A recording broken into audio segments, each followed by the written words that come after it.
Welcome, everyone. Welcome to We Earth Radio. This is your host, Michael Stone, and I am excited to have Terry Real on. He is an internationally recognized family therapist, speaker, and author.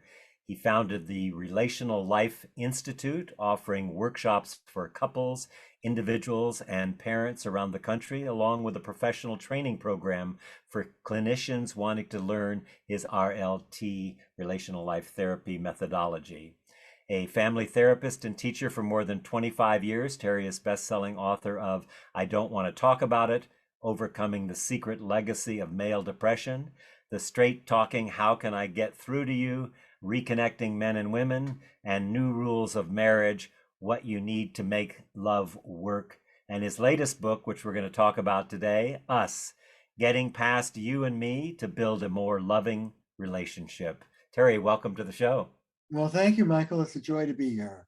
Yeah, it's wonderful. I loved your book. It's one of the more underlined books I've ever had people on the show about. And I wanted to start just talking about the title. So, can you share with us a little bit about the difference between getting to us and the you and me distinction that you use in there? Yeah. Well, at the most basic level, let's start with our body. Mhm. The autonomic nervous system scans our body 4 times a second, every second that we live, asking, am I safe? Am I safe? Am I safe? Am I safe? And if the answer is yes, we stay seated in that part of us that I call in the book the wise adult part of us, prefrontal cortex, the most mature part of the brain and the nervous system. The part of us that's here and now, that's not flooded with trauma, that can make deliberate decisions, the part of us that recognizes the relationship, the whole, whether we're talking about the ecology of the planet, or whether we're talking about our marriage, or whether we're talking about our family, the part of us that realizes that there is a context of us together, which is greater than either you or me. Mhm. When the answer to the question, am I safe, kicks out as no, I'm not, we lose that prefrontal cortex. More primitive parts of our brain get triggered, and we go into automatic fight or flight. I call it you and me consciousness. We lose the whole, we lose the relationship, and it's about me, and me versus you. Zero sum. One of us wins, one of us loses. It's about survival. And so when we are triggered, and we all know that experience, I believe, when you're in the heat of the moment, the more mature part of us shuts down and the less mature part of us takes over. You know that happens because it's automatic, it's knee jerk, and you do the same damn thing you do every single time: fight, flight, or fix. Let me say that again.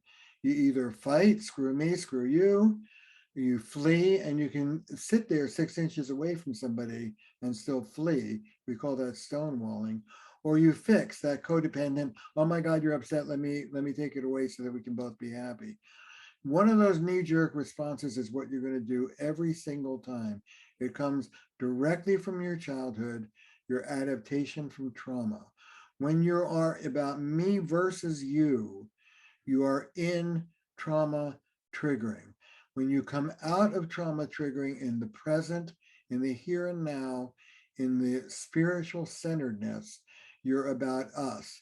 And once you move from me versus you, win lose, to us, our biosphere, our relationship, everything changes. For example, and this is what I call learning to live relationally, or learning to live ecologically. The relational answer to the question, who's right and who's wrong, for example, which is a you and me question, is who cares? It doesn't matter. What matters is, how are we going to work like a team to make this issue work for both of us? And shifting out of you versus me, the individual versus the whole changes everything and kicks out a whole new repertoire of skills that very few people master in our culture because we live in a you and me culture. Yeah, brilliant. So, how is relational life therapy distinct from other forms of therapy? From other forms of therapy, oh my gosh. Let me tell you the history. Hmm. It's kind of a fun history. So back in the 90s, I wrote a book called I Don't Want to Talk About It. It was the first book ever written about male depression. Before that book, depression was seen as a female disease, kind of like alcoholism was seen as a male disease. And I had a part, I'm proud to say, in putting male depression on the map. There are an estimated 6 million depressed men in the States at any given time. So the book did really well. And I began to get uh, calls from Topeka and from British Columbia and from wherever saying, is there someone local who does the kind of work that you do? And I would refer them as best they can. After a while, the light went off, and I said, look, if you have the resources and you're desperate enough, come to Boston, where I practiced. And what emerged was a 2-day intervention. At the end of 2 days with me and the couple, we decided you're on track or you're getting a divorce. This was the last stop. Two things happened. One is I had remarkable success. And two is I broke just about all the rules I'd learned in couples therapy school. So here's some of the differences. One, we are not neutral. We take sides. All couples therapists are taught to be 50-50 every single minute of every session. It's nonsense. Sometimes problems are 70-30, sometimes they're 99-1. You can be married to an untreated, unmedicated, raging, depressive alcoholic. And your quote unquote contribution to your abusive relationship is that you're there. So we take sides, we divvy up what's going on, and we deal with it. We're also not neutral in the sense that we don't hide behind a mask of that kind of, we're people with the people we work with. We're more like 12-step sponsors than traditional therapists. Look, if you grew up in a dysfunctional culture, so did I. If you grew up in a dysfunctional family, so did I. And the skills I'm teaching you are the skills I use in my marriage every day. In the days I don't use them, my wife Belinda and I look just as ugly as you do, but we use them most days and you don't. Let me teach you how to do this. So we're people. One of the things I say is I can't teach someone how to be relational and not be relational with them. And then another big difference is that we look at both issues of shame, the one down, that all of psychology and self-help has been obsessed with for 50 years, helping people come up from that one down inferiority. But we also look at grandiosity, helping people come down from the one up of superiority, entitlement, irresponsibility, attack, and offensive behaviors. And as a couples therapist, if you can't help people come down from the one up, you cannot bring people into intimacy. And if you can't help people come down from the one up, you're going to be very ineffective with a lot of men because broad generalization, take it with a grain of salt, men in our culture tend to lead from the one up, superior, entitled, grandiose position and have covert issues of shame, whereas women tend to lead from the one down shame position and have covert issues of grandiosity. So you have to, one of my pals, Carol Gilligan, said a beautiful thing: love demands democracy. You cannot love from the one up superior position or the one down inferior position. Self-esteem is a social issue. You have to be same as, neither better nor worse than the person to the left or to the right of you. That's democracy. That's the essence of what democracy is. And I am talking about how to live a democratic life in your personal relationships. Hmm. Yeah. So much in that. I get to that, but I really wanted to, you stressed in the beginning about the importance of reconnecting with ourselves, our body, our emotions, and our thoughts, and as a foundation for having a good relationship. Could you speak to that a little bit?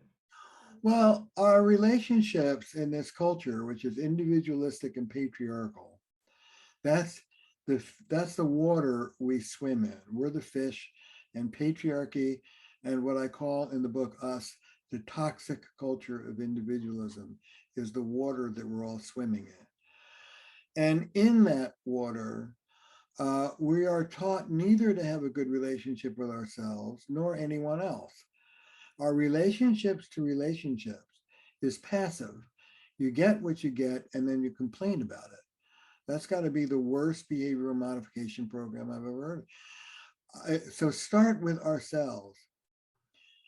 Self-esteem is the capacity to hold yourself lovingly, compassionately, even in the face of your screw ups and limitations. And who of us does that? I have to teach people how to do that. I have a saying, by and large, we hold ourselves the way we were held. And you have to have come from an unfortunately, unusually accepting, loving parental environment in order to internalize that and give that to yourself. And even if you have that, it's still hard to give that to yourself.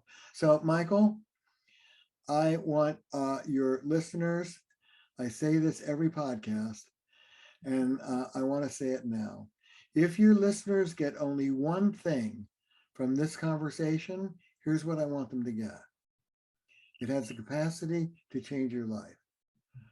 There is no redeeming value in harshness. Mm. There is nothing that harshness does, either between you and another or between your ears, that loving firmness doesn't do better. If it's harsh, it's off. You can be firm, you can have standards, you can strive for excellence, but there's nothing redeeming about harshness. So de-harshify your relationship to yourself. Mm. One of the things I say to people is, if somebody outside of you talked the way you just talk to yourself, you would deck them. But because it's you talking to you, you think you can get away with it. I teach people to stand up to the harsh voices inside of them, soften them up. You don't meet harshness with harshness, you meet harshness with love. Soften them up, listen to what they have to say. But I'm an old guy. I'm 71 years old. At 71, I have a deal with the universe. If it's not kind, I'm not interested. And Mm. that includes the way I talk to myself as well. So I'll give myself a hard time about something, and I will literally say, because it's an immature part of me, it's a little boy part of me. I call it the adaptive child part. I will say to that part, you may have a point. I want to hear what you have to say. Say it kindly, and I'll be able to listen to you. Mm. So I want us to practice non-violence between our ears and between ourselves and others every day in our relationship. So you brought up an important part there. I love what you're saying. You brought up an important piece that I think is worth looking at, particularly people who have dealt with early trauma, the dysfunctional adaptive child and the wise adult, and how we can manage those two in our and the impact in our relationships. Yes. Uh, First of all, I don't know whether I said this or I got it from Thomas Hubel, but here's the phrase. I teach my students to be respectful of the exquisite intelligence of the adaptive child. The adaptive child is who you cobbled together as a version of an adult in the absence of healthy parenting or caregiving. It's a kid's version of an adult, and it's often black and white, extreme, harsh, rigid. It doesn't have the flexibility and nuance of a mature adult. Most of the people that I see in my practice have lived most of their lives out of their adaptive child, thinking that's the wise adult, and it's not. And in fact, many of the people that I work with are great successes in the world because the world mirrors the values of that adaptive child, but they make a mess of their personal lives and of their own relationship to themselves. That demands a more nuanced person at the wheel. And that adaptive child also has a vast intelligence. The nervous system, when it created the adaptive child, was protecting. Maybe you can expand on that a little bit and the value of befriending that and recognizing that that's a really good thing that that child was there at that time.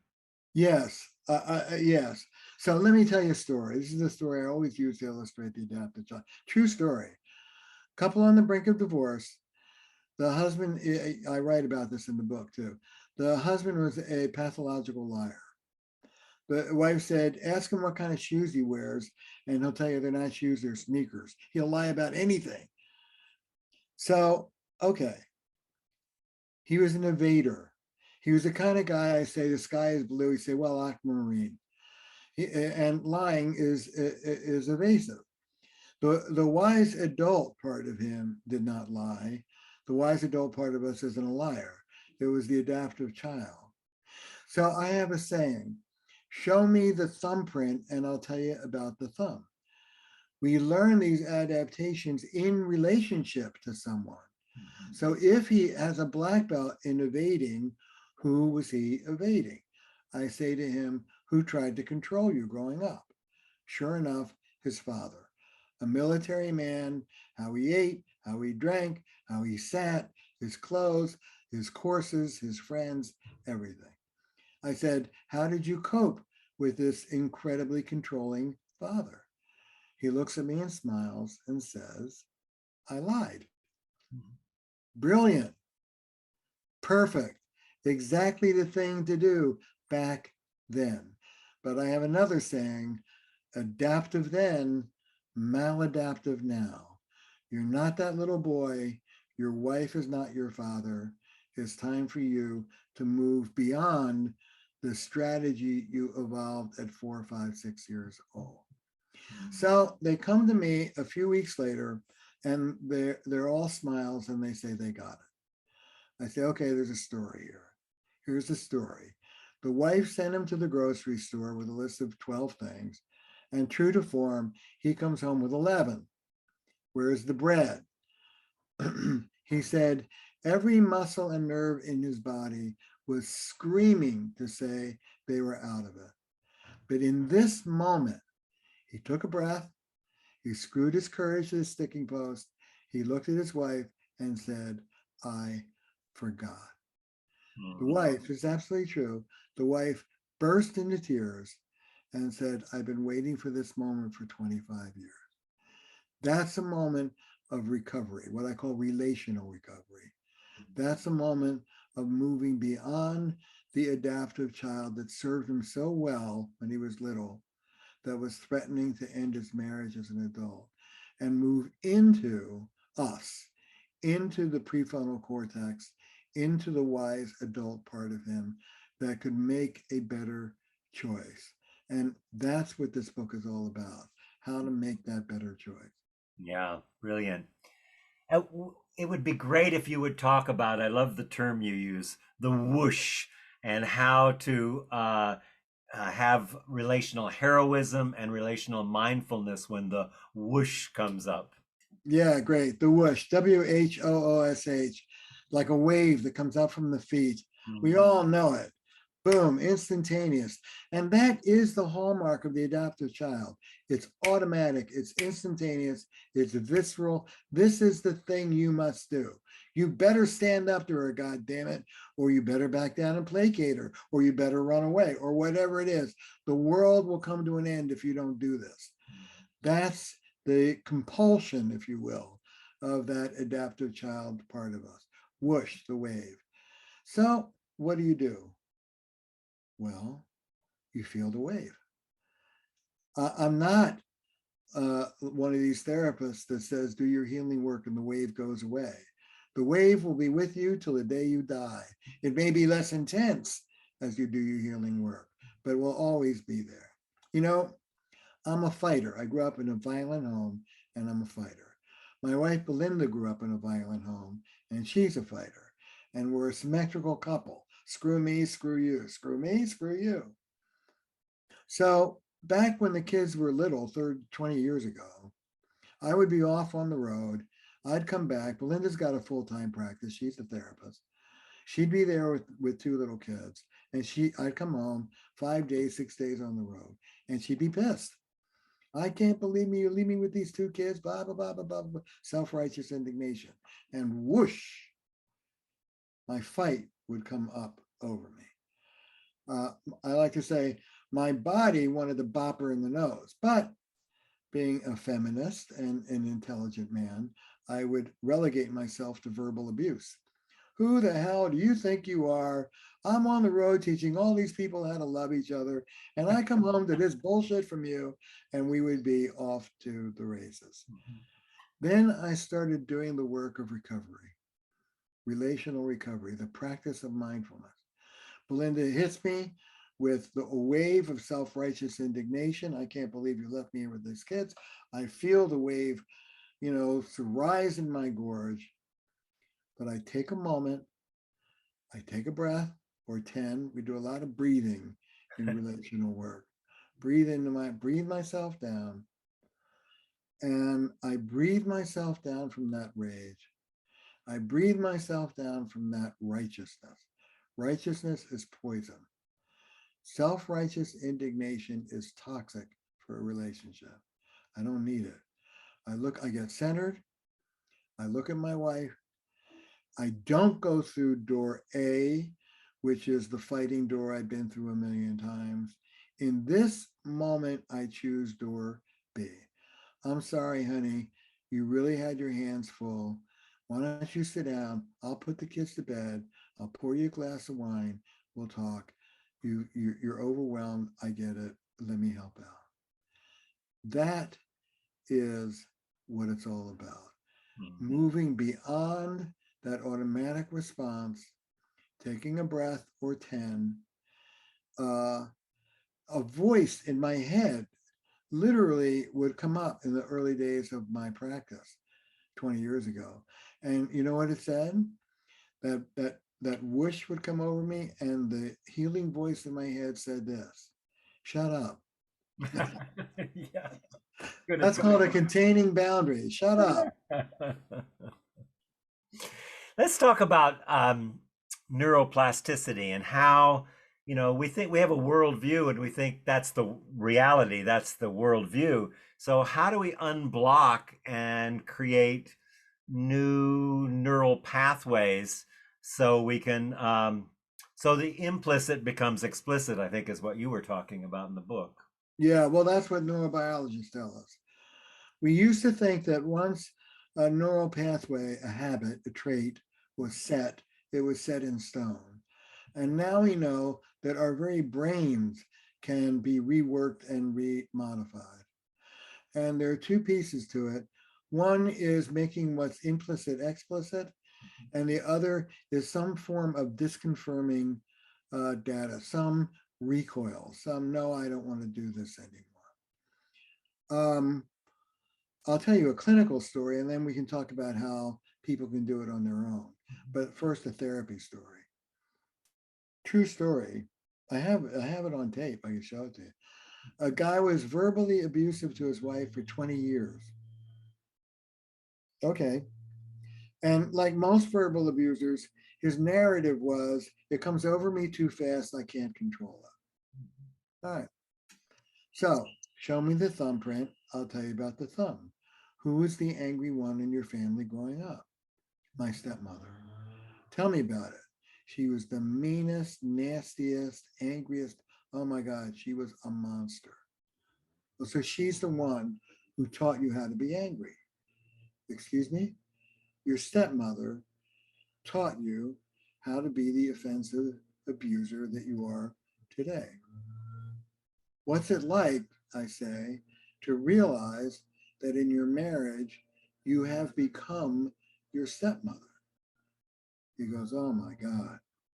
For somebody to see me through those eyes, paint me with that brush, it's mortifying.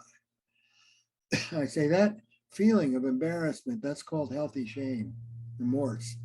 If you had that up front, it would stop you from being abusive, but it's been missing. Let me ask you this, I say. Do you have a picture of your stepmother? No. Can you get one? Yeah. Good. Here's what I want you to do. This is all true. The next time you're going to rage at your wife, go ahead. I can't stop you. I'm not there. But before you do, you have to promise me you'll do this. Have a picture of your stepmother in your pocket or on your phone. Pull it out and look at it. Look your stepmother in the eye and say to her this: right now, acting like you is more important to me than my wife is. And he looks at me and he says, well, that's not true. She isn't. And he says, that would stop me in my tracks. And Michael, honest to God, that was 17 years ago. He has not raged once since that session. I got to tell you, Terry, you've now covered my father, the Colonel, and my stepmother, whose maiden name was Severe. We're hitting all the trauma stuff. Right. Anyway, well, let's talk about the cycle, the repetition cycle, harmony, disharmony, repair, because that's a big part of your work. Yes.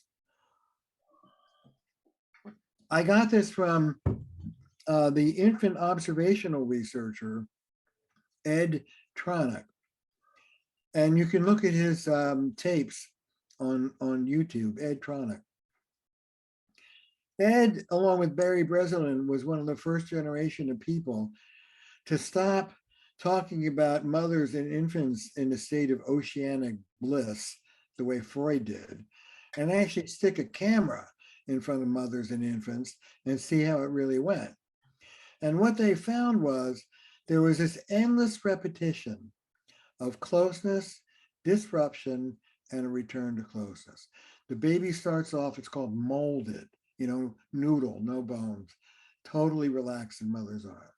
And then there's gas or hunger or a noise or whatever.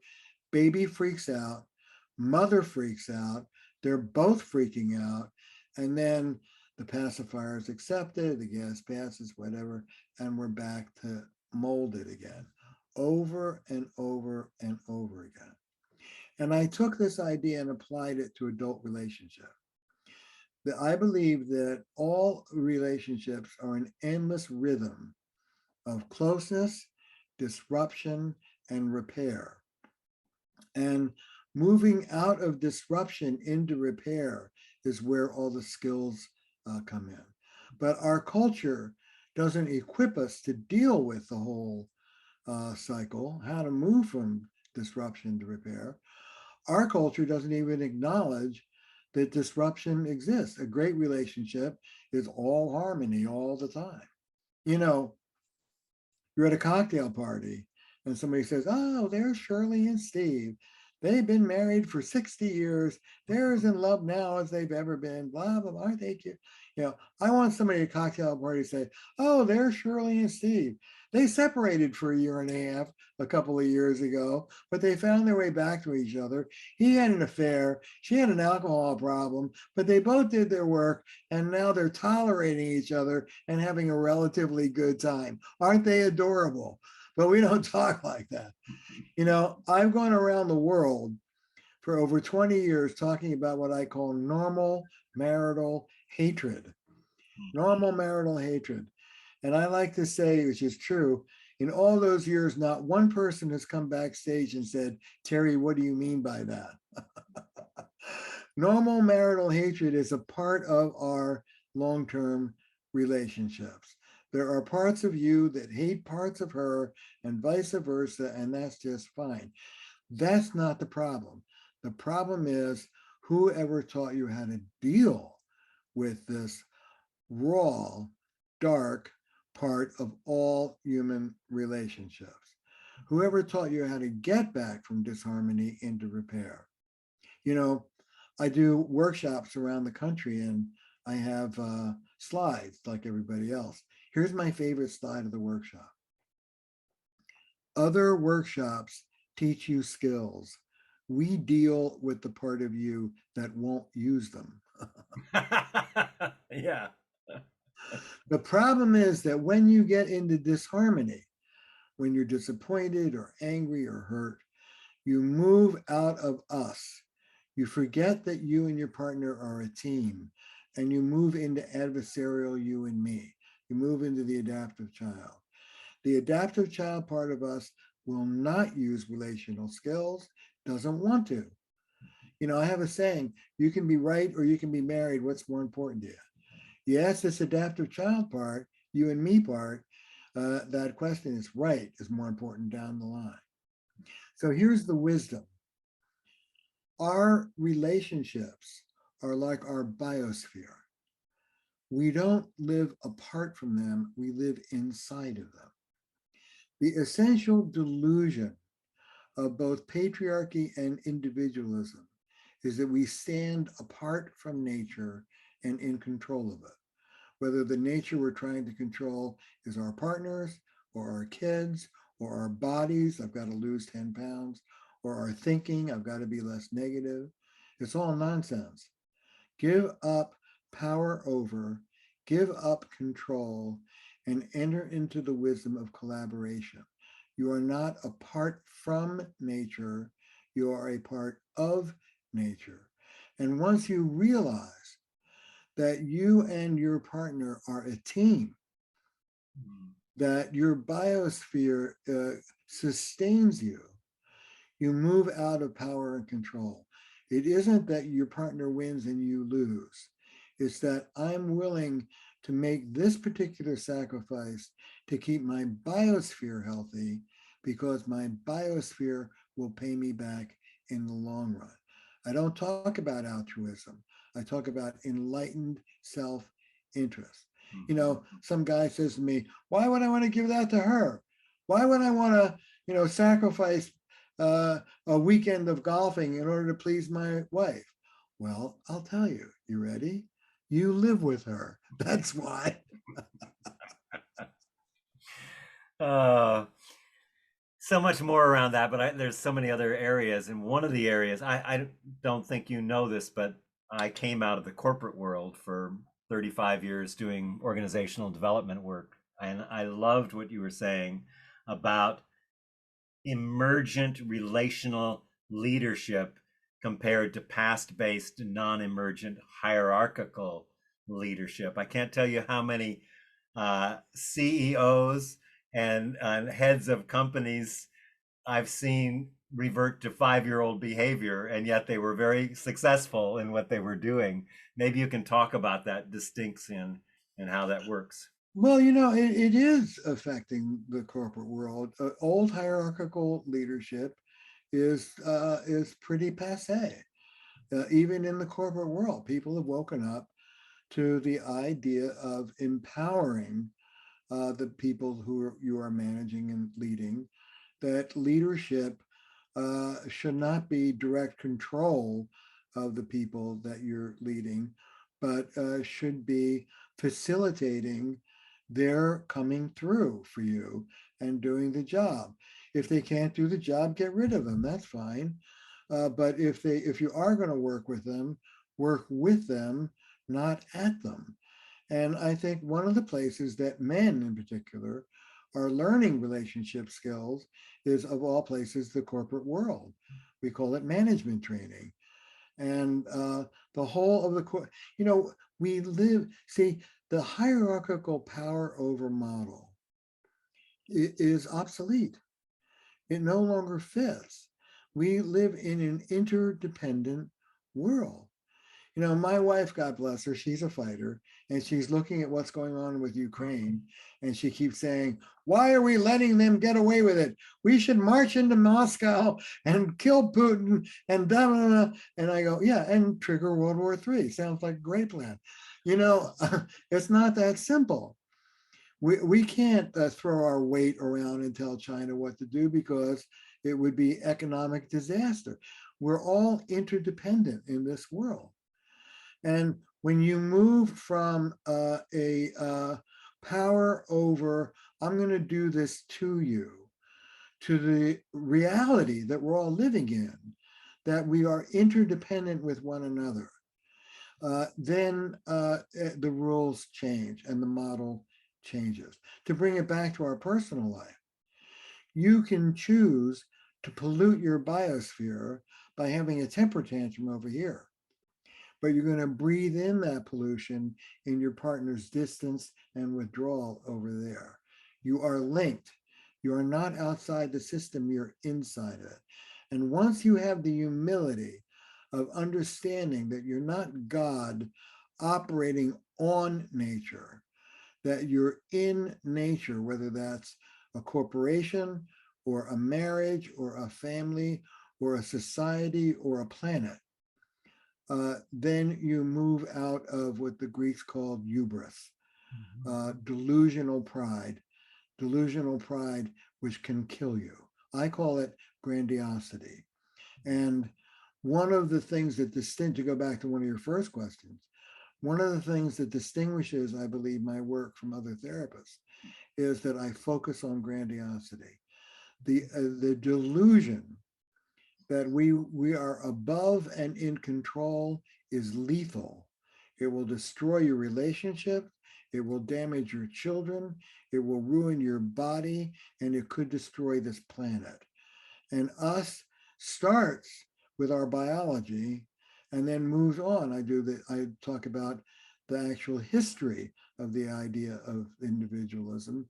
It has a history like any other idea. And then I fade out from our personal relationships to issues like race, patriarchy, and ecology. It's the same thing. The delusion that you are superior and above and in control is lethal to all of our relationships, inside our skulls, between us and the people we love, and in the planet as a whole. It's Yeah, dangerous. I love the way you bring it back to that individualism, the rugged and the romantic individual, and how it shapes our relational behavior and how it creates more. It's at the heart of the separation, not just from in relationship or in organizations, but in our relationship to nature and war. Yes, I write about this throughout the history of war. A great number of men, until very recently, all men, did not fire their weapons. And this is true from colonial days on up. An enormous percentage of soldiers do not pull the trigger because they cannot kill another human being. And I talk about the process of otherization, the process of you versus me, and how central that is. I don't think that you can be empathically connected to another human being and willfully kill them short of self-defense at the same time. You have to be in a one-up state of grandiosity, and they have to be some form of subhuman to you. And that's what we do in our personal relationships too when we get triggered. We look at our partners through the wrong end of a telescope and they seem small or they seem overwhelming, but we lose who they are as people. The first step in dealing with that whoosh and coming back into our right mind is what I call remembering love. You remember the person you're about to speak to is someone you care about, and the reason why you're speaking is to make things better. If you don't remember that, I have 5 losing strategies that rule the adaptive child part of us. Being right, proving that you're right, controlling your partner, I'll be happy if only you would. Unbridled self-expression, let me ventilate and tell you all about how miserable I am. Retaliation, let me hurt you the way you hurt me. And withdrawal, let me pull down the drawbridge. If you're about any of those 5, control, being right, ventilating, retaliation, or withdrawal, forget it. You will never get more of what you want. Take a walk around the block, splash some water on your face, take a break. I'm a big fan of breaks. Take a break, get centered in that part of you that can remember that you and your partner are a loving team, and then go back and open your mouth. One of the things I say is maturity comes when we deal with the inner children in us and don't foist them off on our partners to deal with. When an inner child comes up, and you'll know what that is when you're triggered, when you're in extreme reactivity. When you're reactive, it's your business to take a break, take a walk, take a breath, deal with that little boy or girl inside of you, and then get recentered and go back into the fray. Do that first, and then you have a snowball chance in hell that things will go well. Don't do that. You can use the greatest skills. I'll say to Belinda, I've got some feedback for you. Do you want it? And she quite smartly says, no, I don't think so. The most important question is, which part of you is speaking? If it's the loving, mature, wise part of you, the skills will follow. If it's an immature, triggered part of you, you won't really use the skills. You'll pretend to be using the skills. So relational mindfulness is getting centered in that mature, loving part of you first, and then dealing with whatever the issue is. Yeah, brilliant.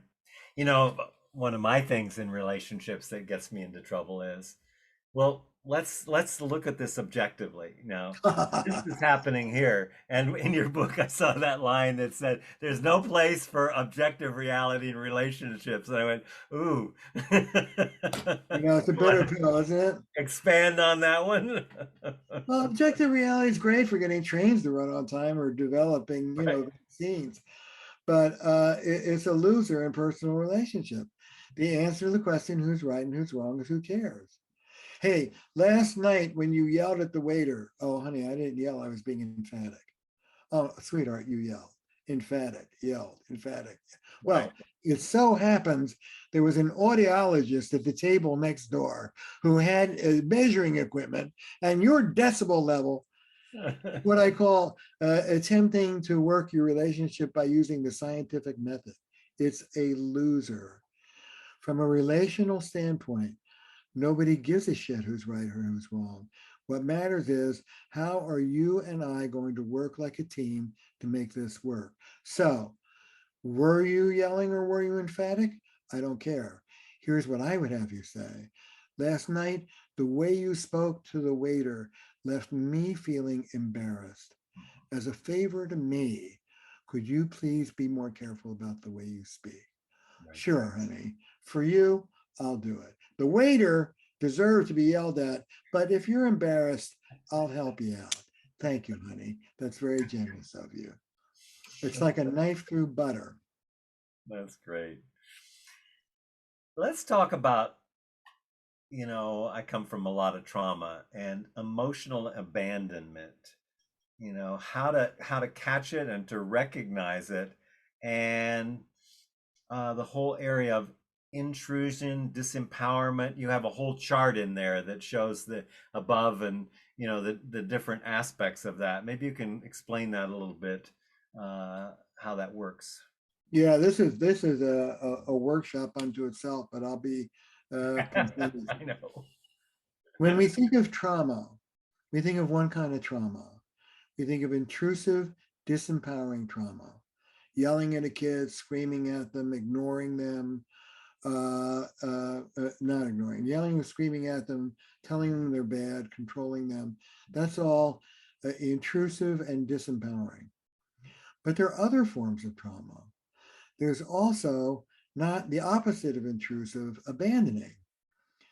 Oh, mommy, I scraped my knee. Well, let me just mix this martini. I'll be right over. That's abandonment.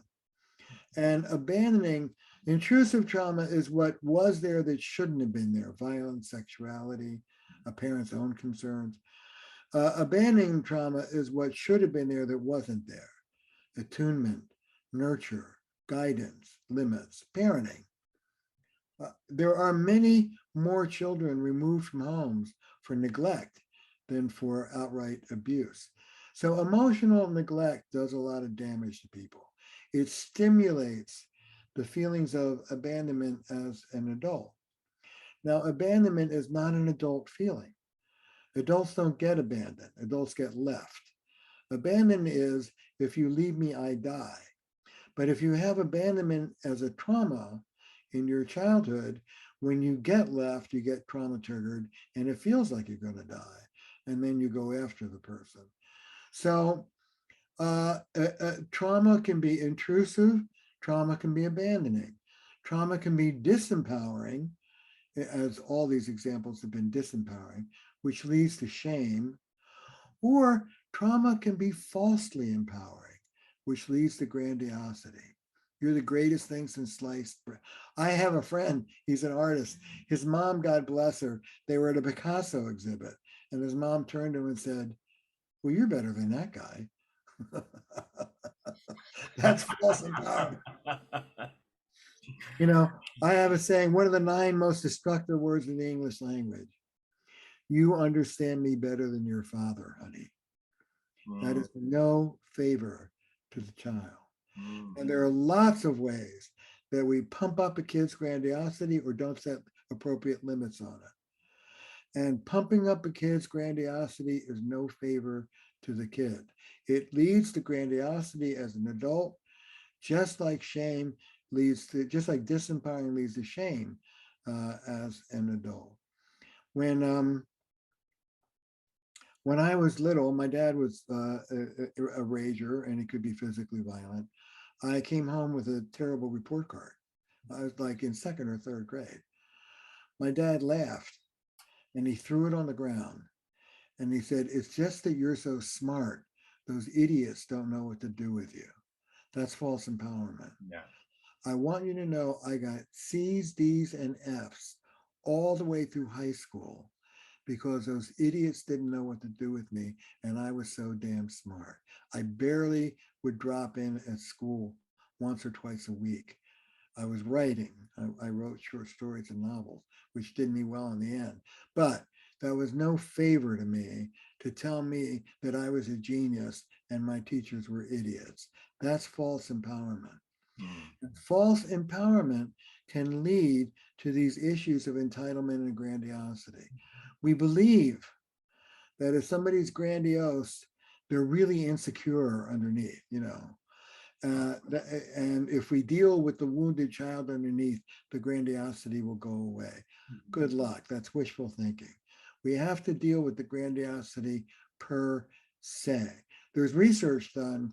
Half of grandiose narcissistic people are really escaping internal shame. They're really running from shame. The other half just think they're better than you and me. It comes from having been raised by someone who gives them that message. Now, I said that one of the things that distinguishes my work is grandiosity. I'm looking at the intergenerational transmission of these issues. So, for example, when my father was beating me, on the receiving end of his abuse as a child, I was disempowered, made to feel small, unlovable. But he was also modeling for me.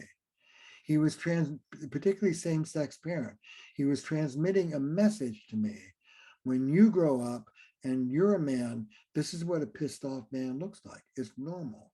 And indeed, in my younger years, I was a rager, just like my dad. These things get passed on from generation to generation, not just through disempowering abuse and shame, but also through false empowerment, grandiosity, and bad behavior. We have to deal with both ends of the spectrum. Yeah. One of the things we didn't directly talk about, but I think it's important, is when a child doesn't get to be a child. In other words, you know, you're my best friend, and I don't know what I'd do without you here. I wish your father understood me. Those kinds of things that Right. come up, and it really it robs children of being a child, and Right. suddenly you're a raging adult. Can you Right. address that a little bit and how it impacts relationships and how to begin to notice and modify and feed the child that didn't get to be a child? Well, I like to speak plain English and stay away from jargon as much as I can. So I don't talk about narcissism, I talk about selfishness. And one of the things I say is that once you understand that grandiosity, false empowerment of a child is a form of abuse, then you can hold a grandiose adult lovingly and accountably at the same time. So I'll tell you a story and a story. Here's the first story. My son Justin, one of his first play dates, and we live in Boston, and my ADHD, good-hearted son has a kid over, and it sounds like this. You want to play hockey? Want to play hockey? Want to go out and play hockey? Want to grab a puck? Want to grab a stick? Want to throw a puck around? Hey, do you want to play some hockey? This went on for an hour or two. Kid goes home. Justin comes bounding up to me like Tigger and says, do you think he had a good time? And I say, no. And my son is stunned. And I say to him, listen, honey, it's a true story. It's about 4. Say, listen, if you want to do what you want to do, be alone. If you bring somebody else into your world, you have to at least pay some attention to what they want to do. And my little 4-year-old looks at me and goes, too much hockey? Okay. Now, Chris, both true stories. Chris is a captain of industry and his wife on the brink of divorce, takes her to the Caribbean for some R&R, 4 or 5 days in the sun, sounds something like this. Chris, the wife, want to have sex, want to get close, want to be physical, want to be intimate, want to be physically intimate, want to hold each other, want to take off our clothes, want to be close, want to be sensual. He comes bounding into therapy with this woman. I ask her if she had a great time, and she says, no. Chris is stunned. What do I do with Chris? It's a true story. What's my therapeutic intervention with Chris? Ready? Yeah. I tell him the Justin story. And I say to him, Chris, there's a word for what I was doing with my 4-year-old son. It's called parenting. It's what you deserved and did not get. Now you have to schlep to Boston, pay me an arm and a leg so we can install a chip that should have been installed when you were 4 or 5 years old. It's not your fault. You didn't ask to be neglected in those ways. You didn't ask to be treated like your God's gift, but you were, and now we have to teach you how to be a relational human being. Are you ready?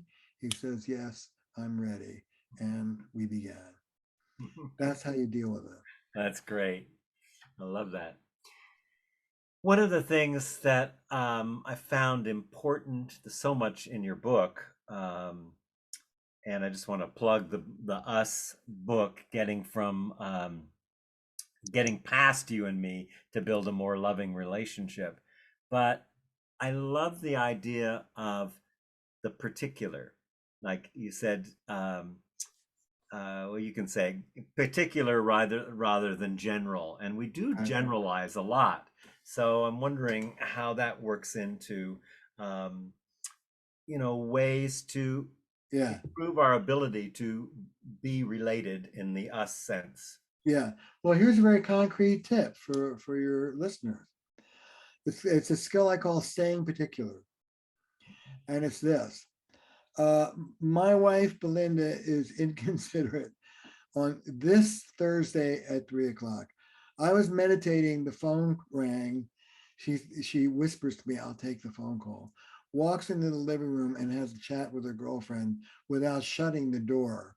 So I'm in the middle of her conversation while I'm trying to meditate. Inconsiderate little thing.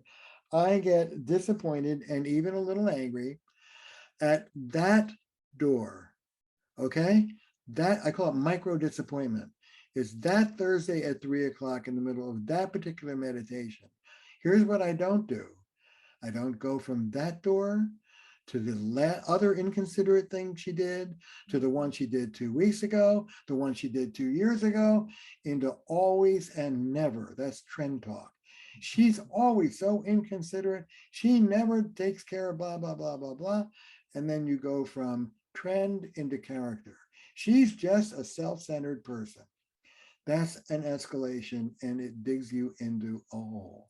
So, micro disappointment. You stay this much disappointed about this particular moment. You don't jump from there to the trend, the pattern, the always and never, and then from there to the person's character, painting them into a corner and you into a rage. Forget it. That's how people escalate. It's about this one thing. Give them a chance to repair this one thing. Now, there is a place for casting a cool eye, looking at patterns, taking a meta view. Well, in our relationship, my experience is often that you this or that or I this, and there's a place for that, but not in the middle of a heated moment.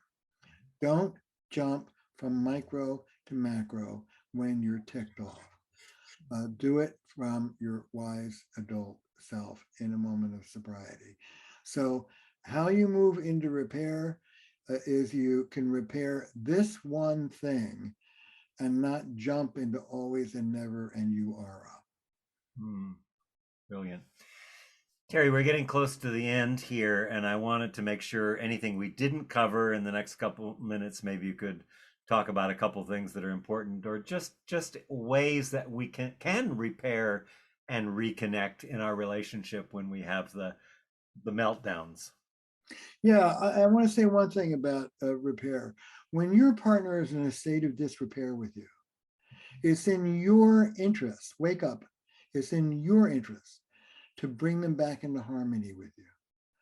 When my wife and I have a fight these days, on a good day, we'll take a little break, usually 10, 15 minutes. And then one or the other of us will come back and say, you want to fight? I don't really want to fight. You want to fight? Can we like get back on? What do you need, honey? Well, Terry, you could say you're sorry about blah. You're right. I am sorry. Well, all right. What do you need, Terry? Well, you can own it. There are times when you blah, blah. Okay, I got it. Good. You want some tea? Yeah, we're done. Now here's what I'm thinking. What I'm thinking when I say you want to fight, I want to fight. This is literally what I'm thinking. How do I want to spend my evening? Do I want to spend my evening cuddling with my wife, watching something cool on TV, or do I want to spend my evening sorting out who's right and who's wrong for the next 2 hours? You know what? I'd rather the former. That's what I call keeping your wits about you. Remember that you are in the biosphere. Take care of the biosphere. We don't give a damn about your individual rights. We don't give a damn about who's right and who's wrong. Take care of the relationship so that it will take care of you. That's called humility and wisdom. Wonderful. So good to be with you, Terry Real. And the book, again, is Us, Getting Past You and Me to Build a More Loving Relationship. And people can find out more at terryreal.com, REAL. It's just wonderful to be with you. And thanks for taking the time to be on We Earth Radio. Thank you. It's been a joy, Michael. Keep up the good work.